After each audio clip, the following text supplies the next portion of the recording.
قالوا من انت وانا قلت انا عماني انا نعم عايش بخير وهنا هنا على ارض السلطنه كل شبر في هالارض غالي تبغى الفسعه من حولك تبشر بس نادي وقول يا الغالي قول يا الاخ قول يا الطيب قول بن عمي قول يا الصاحب قول صديقي قول خالي.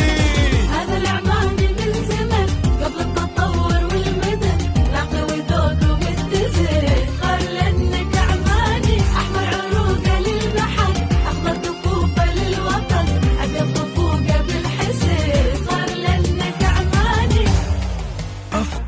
افخر باني عماني واقف مع اهلي واخواني في الخير دايم تلقاني تعال لحظه ناداني